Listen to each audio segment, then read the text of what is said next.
Hi అండి, welcome to my channel. ఇప్పుడిప్పుడే మనకు ఒక బ్రేకింగ్ న్యూస్ అయితే రావడం జరిగిందండి. ఏపీ ఉద్యోగులకు షాక్ ఇస్తూ సీఎం జవహర్ రెడ్డి కీలక ఆదేశాలను అయితే జారీ చేశారండి. ఒక్కసారి ఆ వివరాలన్నీ కూడా వీడియోలో అయితే డీటెయిల్గా అయితే తెలుసుకుందాం. మీరైతే వీడియోని ఎక్కడా కూడా స్కిప్ చేయకుండా ఎండ్ వరకు అయితే చూసేయండి. వీడియో నచ్చినట్లయితే తప్పకుండా లైక్ చేయండి, షేర్ చేయండి. అయితే ఉద్యోగులకు సంబంధించి ఎన్నికల ప్రవర్తన నియమావళి అమలులో ఉన్నందు కారణం వల్ల ఖచ్చితంగా అయితే ఉద్యోగులైతే ఈ నియమాన్ని అయితే పాటించక తప్పదండి. 2024 లోపు మే 13 లోపు ఎటువంటి విదేశీ పర్యటనలకు అనుమతించవద్దని చెప్పి, అటువంటి ప్రపోజల్స్ ఏమైనా ఉంటే వాటిని నిర్మోహమాటంగా తిరస్కరించాలని చెప్పి ఆదేశాలు అయితే జారీ చేసిందండి విద్యాశాఖ. అయితే ఈ యొక్క సిఎస్ జవహర్ రెడ్డి గారు అయితే ఈ విధంగా కీలక ఆదేశాలు అయితే ఉద్యోగులకి జారీ చేయడం జరిగిందండి.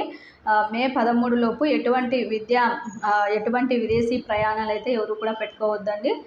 ఖచ్చితంగా అలాంటి ప్రపోజల్స్ ఏమైనా సరే నిర్మోహమాటంగా తిరస్కరించండి అని చెప్పి సిఎస్ గారు కీలక ఆదేశాలు కూడా జారీ చేయడం జరిగింది 5వ తేదీన. ఇది ఇప్పటి వరకు ఉన్నటువంటి లేటెస్ట్ అప్డేట్. మీకు వీడియో నచ్చినట్లయితే తప్పకుండా లైక్ చేయండి, షేర్ చేయండి. Thank you for watching.